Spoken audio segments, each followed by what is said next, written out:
Maayong adlaw kanatong tanan. So dalagang kang Ginoo ning adlaw nga gihatag kanato. Ako si Pastor Mario Zalito, our engineer from Grace Oriented Life Developing Church of Panabo. So nagpasalamat ako sa Ginoo nga gihatagan tagi kayon nga makashare ta siyang pulong nga naha kaninyo. Nagalaom ko nga pagkabanan ko ninyo karon sa pagpaminaw nato sa pulong sa Ginoo. And I believe nga kaning pulong sa Ginoo nga atong maminawan karon makatabang kanato. Nga mas mulalom ato ang ila diha sa Ginoo, samot nato ang pagigugma diha kaniya. Nga mas mahimo patang matinghoon sa pangalagan, matinghoon pata nga mas ilhon pa jud siya sa tuang mga kinabuhi. Busay igsoon ato aning magiusa ta karon mag-uban kita karon sa pagtuon sa pulong sa Ginoo. So if you have your Bible with you, please open your Bible in the book of Matthew chapter 37 verse 45 to 46. So from the 6th hour until the 9th hour, darkness came over the land. About the 9th hour, Jesus cried out in a loud voice, Eloi, Eloi, lama sabachthani, which means, my God, why have you forsaken me? Narimahin ako sa kinabuhi ni Christ when He was on the cross. Ubis na bagat wala pa siya gilansang dito sa cross, grabe na ang mga pag-antos niya nga nabati niya. Gibanal-bunalan siya, kipakas siya sa cross, umisa ka dito sa bukid.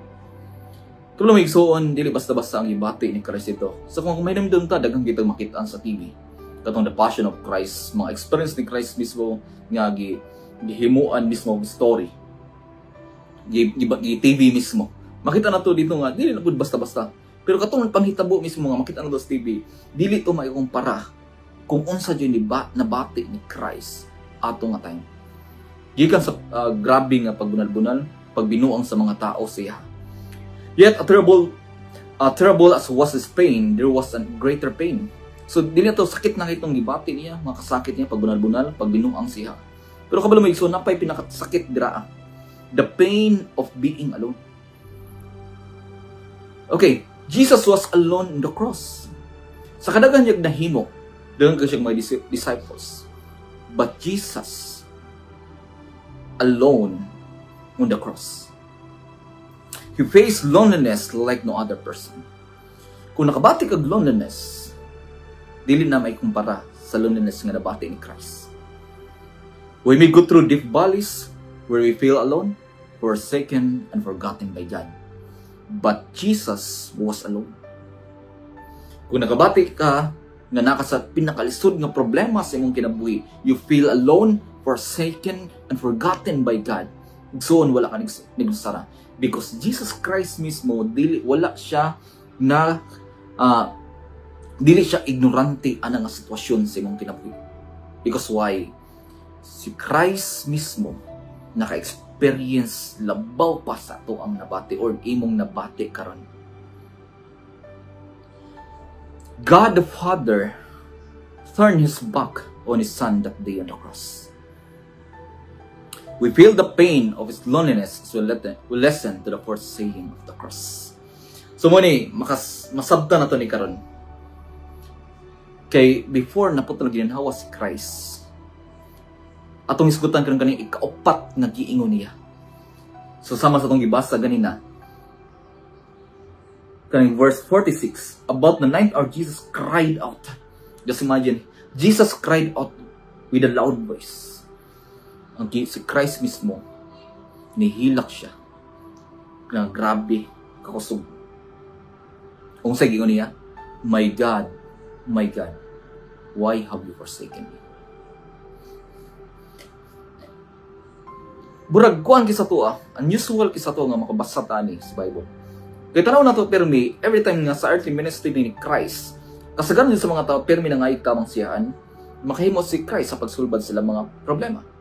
But this time, si Christ mismo nitawag og nangayog tabang mismo samahan.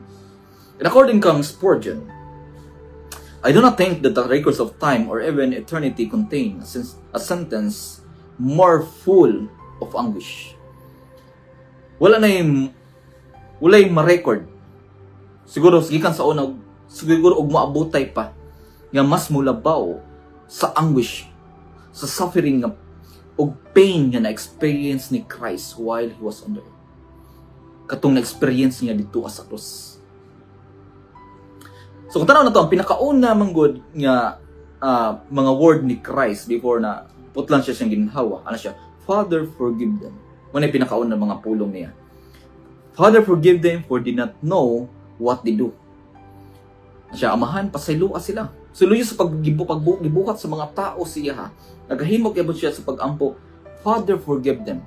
Kaya wala sila kabalo silang ginahimo. Grabe yung kasakit ni Christ, grabe yung ipa-experience ng Christ pag bunal-bunal, gipakasan sa krus o ginansan. Pero kung sa gingon gilitok ni Christ, Father, forgive them. Ikado nga pulong igingon niya.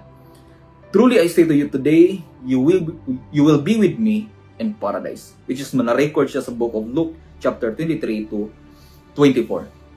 So muna ikaduha. So he was talking about katong usa ka kawatan. So daman to kakawatan. Nasa siyang pikas sa left niya o napod sa iyang right mismo. So katong isa gina niya nga truly I say to you today you will be with me in paradise. So kay gina niya nga kawatan nakahimo si Christ pagpasayloan na ug iya mismong napasaylo na nga tawo ug giingnan ni mismo niya gihatagan niya nagkaluwasan ug iya daw ubanon sa paradise. Ikatulo, it's talking about Mary and John. Woman, behold your son, behold your mother. So muna yung ikatulo na mga pulong. O ikaupat na mga pulong, my God, why have you forsaken me? Which is muna itong mag-focus na karon na mga pulong sa ikaupat nga gingon ni Christ. Ikatulo, ay kalima, I thirst. So Jesus expresses physical suffering and thirst. So nasa imata nga si Christ, 100% man and 100% God. Kaya naman siya ay 100% human man pud siya. Of course, maka-experience siya og tears, kauhaw. Og tungod kanang tears nga kanang kauhaw niya nga nabati tungod na sa sufferings mga kaagi. Maybe physically giuhaw na siya. Og mismo sa iyang kakapoy, kahago o grabe na nga pag-antos nga iyang nabati. Muna nakabati jud siya mismo kauhaw. Gusto siyang tubig mga mainom niya. Og ningon siya sa kaunom, it is finished. Jesus declares that his mission and sacrifice are complete. O ikapito, Father, into your hands I commend my spirit. So that the time nga gisurrender ni Christ ang iyang spirit ngadto sa Amahan. He trusting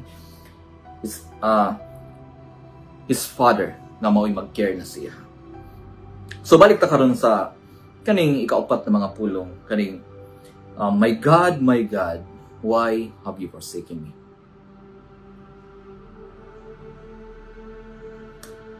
So according sa mga preachers kaning gingon ni Christ diriya, so ginatawag nila nga the cry of desolation, the cry of desertion, the cry of dereliction, the cry of despair, and the cry of desperation. So grabe nga mga makaluluoy nga sitwasyon na ni Christ mismo. Hilak sa kasakit, hilak sa pagbatig nga nag-inusara siya, grabe nga pag-antos nga paghilak. So now, akong i-share sa inyo karon, unsay mga experience, unsay feeling ni Christ the time. Ano nakaingon man siya, my God, why have you forsaken me? Unsay rin nabati ni Christ while he was on the cross the time. So akong gingon sa inyo ganina, nabati ni Christ ang pinakasakit niya pain, which is the pain of being alone. According sa perspective in the book of Matthew, sa verse 33, ana si Matthew, Jesus was crucified at a place that looked like a skull.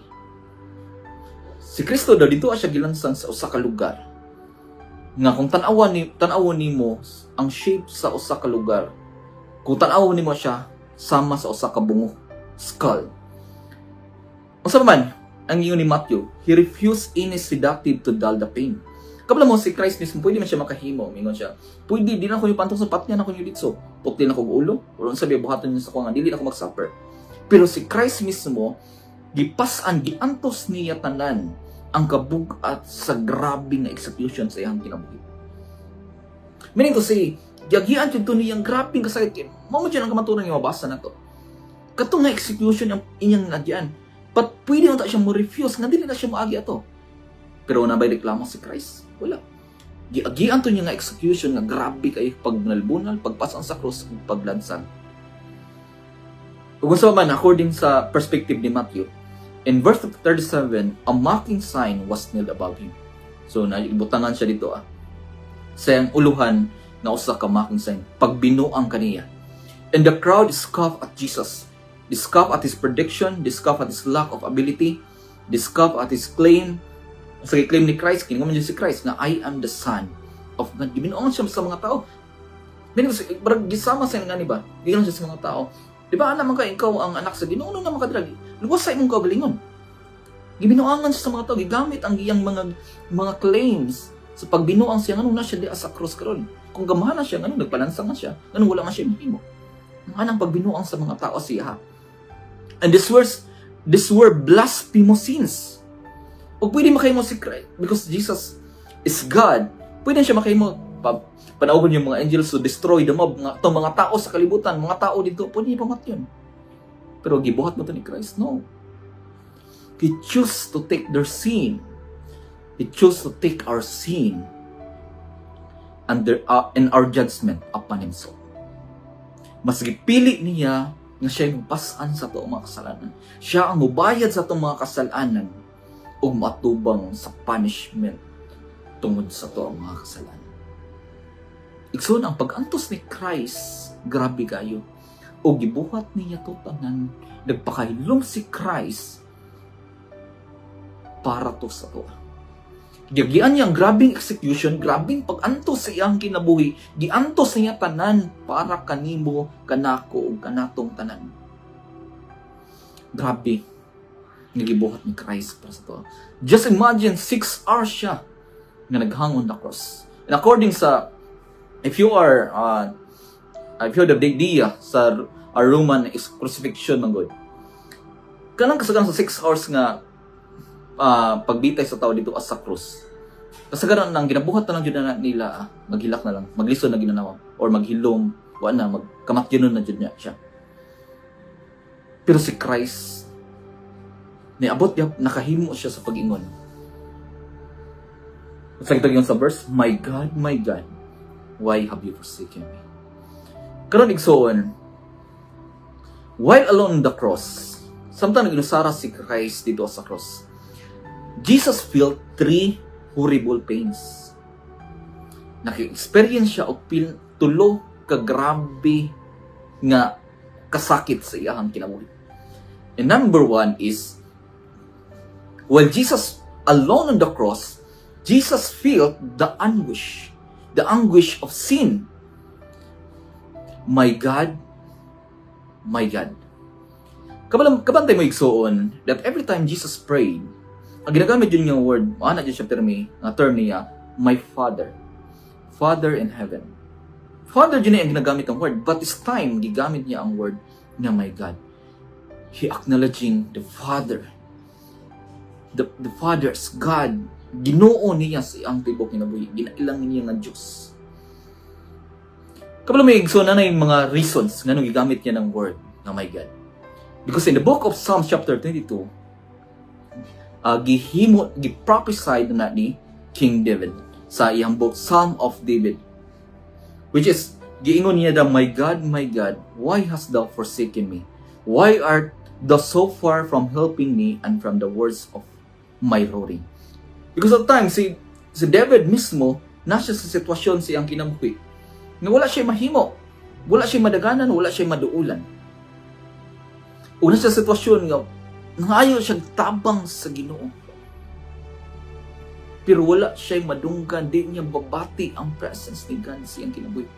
Kabalo mo, if you are a believer, sa time nga grabe nga pagsulay sa imong kinabuhi, pwedeng may tabo sa imong kaugalingon nga dili nimo mabati ang Diyos. Dili nimo mabati ang presensya, ang pagpamuhat sa Diyos sa imong kinabuhi. Ug mo na nabati nga time ni David, and bisan si Christ mismo nabati niya. Nadili niya, natawag na siya sa Ginoo. Ang pagtawag niya sa Ginoo, kanang nga prayer niya with a loud voice crying, my God. Ikson ko sa mga sitwasyon sa imong kinabuhi. Nasa man hitabo nga nakay gitawag na tao. Itawag nimo siya kay Importante kayo. Kay gusto kan mayog tabangan niya. Maybe, mo sa ka-believer dito, wag ka sa Ginoo, Lord, nako sa sitwasyon yun nga ni. Nga nanghinanglan ka sa tabang sa Ginoo sa imong kinabuhi. O gani nga tayo mismo igsuon ng ani dibuhat ni Christ. Kay consider niya ang anguish sa sala. Meaning to say, dili basta-basta ang nabati o ang hinungdan ana igsuon because of sin. Kaya siya ang nahimong substitute. Nga insad kita to ang mag-antos dito sa krus. Pero si Christ ang niatubang. Mas gipili niya siya ang kuwas at mga sala. Gipili niya nga siya ang ma-face sa punishment para sa tuwa. Kung nabati niya ang kabugaton sa sala, ang kasakit sa sala nga giatubang niya. And you know what? He faced hell for us. Kiatubang niya ang murag imperno nga kasakit. Kung yung tag-heal, literal means mo na yun. Kung dili ka ng grabe nga suffering, because we know ang imperno pag kung tablam ta ang place sa imperno mismo, huli nagtinguhaan na. Kay grabe ang pain dira. Sama daw sa pag-antos sa imperno, ang kasakit niya ihatag sa imperno, ang nabati ni Christ ato nga time. Just imagine, bit-bit niya ang kaulaw, ang mga binuhatan ng kasalanan sa tao, ang sala sa tao. Si Christ ang nagbit-bit ato tanan. So, dili deserve ni Christ mamatay para ka na to. Dili niya deserve nga mahimong substitute para ka na to. Because Christ is blameless. Wala tayong makasaway kang Christ, walay sala. He is holy. Pero para sa poigsoon, siya ang nahimong substitute. Siya ang ibit-bit sa toang mga sala. Giangko niya atong sala. O siya ang nagbayad dito sa gabaw sa krus. That is grace. Muna ang grasya, mga igsoon. Nga bisan dili na to deserve, pero gihatag sa Diyos sa tuwa. Just imagine ang anak kakabililon sa Ginoo, mga igsoon. Kung nakabati ka grabing pagsulay, nabati nga ni Christ. Dili to deserve ni Christ. And maybe karon ang mga tao nagsuffer sila sa grabing kasakit. And maybe because resulta bunga sa ilang nahimo. Pero si Christ mismo nag-anto siya sa butang nga dili niya deserve mismo. Ug muna ni bati, nakita ni Christ mismo ang punishment, experience ni Christ mismo kung unsa kagrabe ang kabugaton mismo, ang suffering, ang kasakit mismo sa sala. Remember, igsoon, Jesus gave His life for us. Ihatag ni Christ ang iyang kinabuhi para sa tuwa.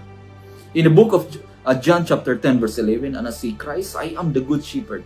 And the good shepherd gave His life for the sheep. Because He is our shepherd, He's willing to give up His life, He's willing to give His life for us.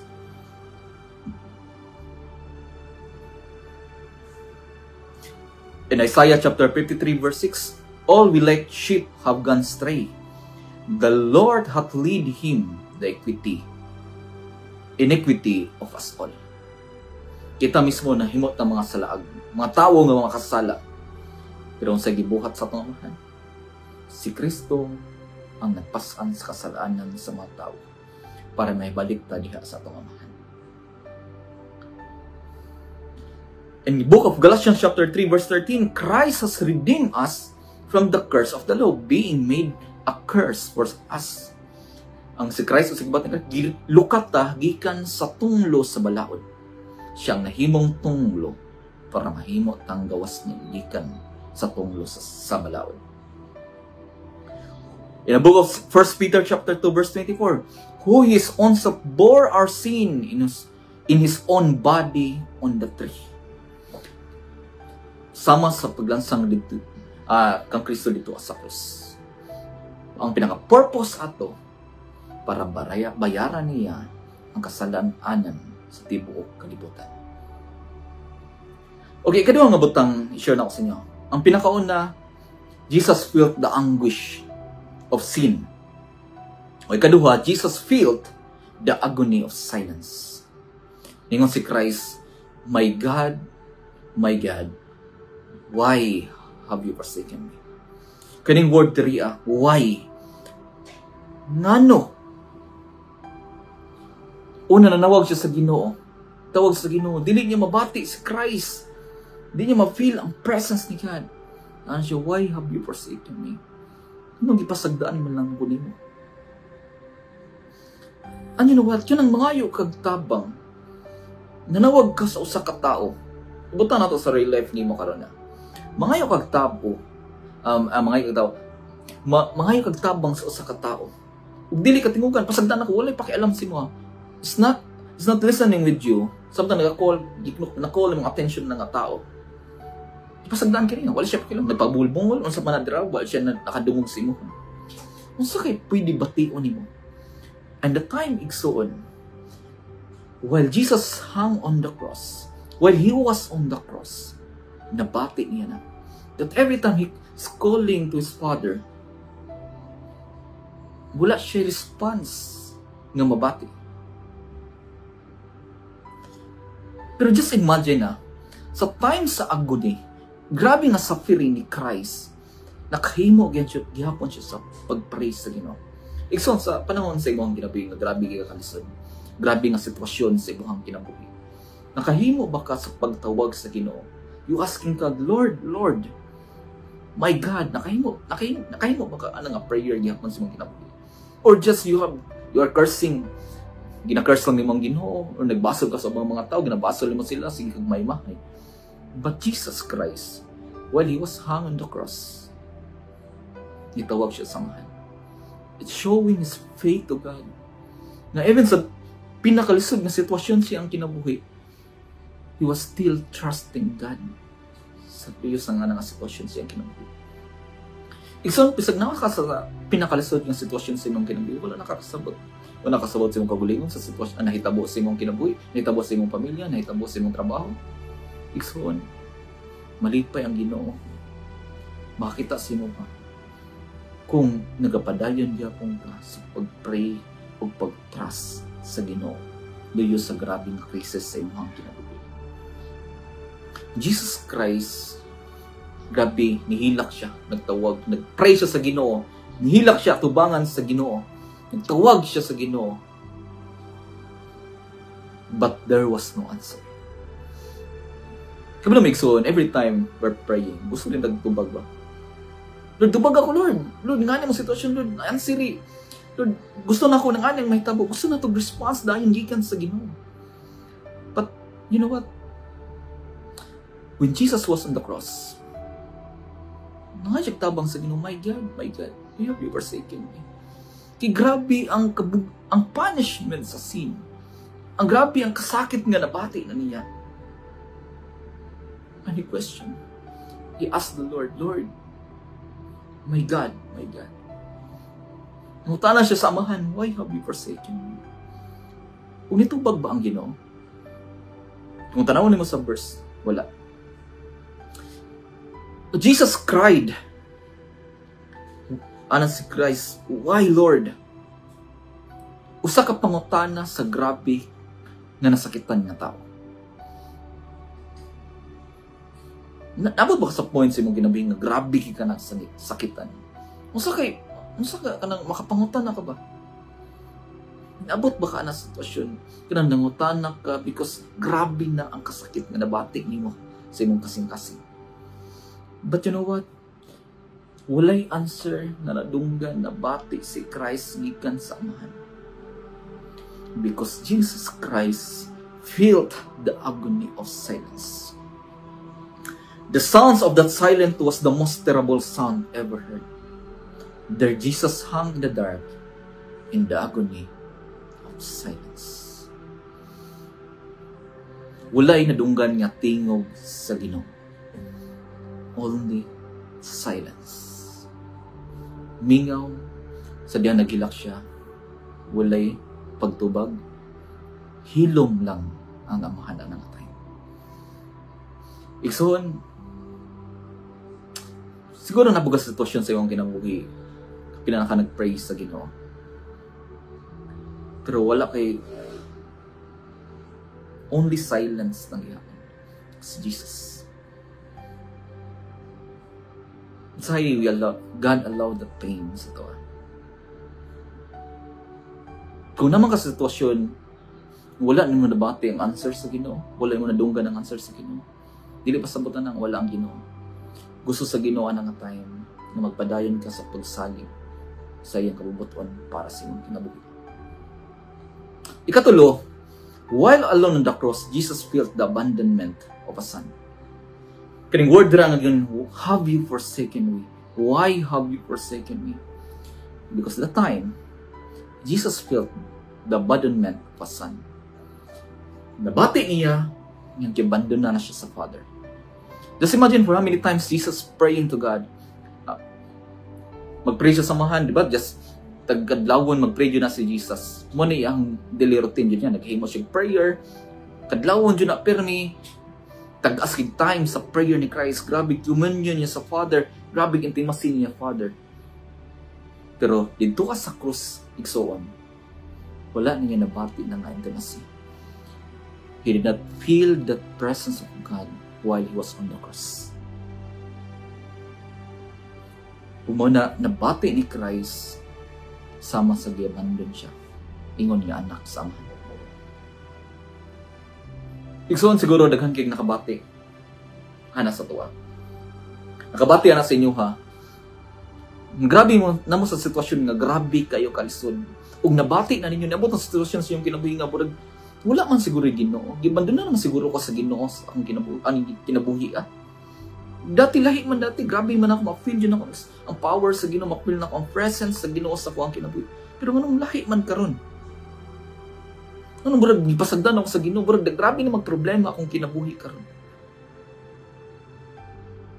Igsoon ang gisama sa akong ginoo na God will allow us na gina-allow na sa Ginoo nga bot sa tuang kinabuhi. Dili pa sabutan na nga wala siya. But God allows that to happen sa kinabuhi sa katao. Ug nabati na ni Christ nga gyabando na siya sa amahan.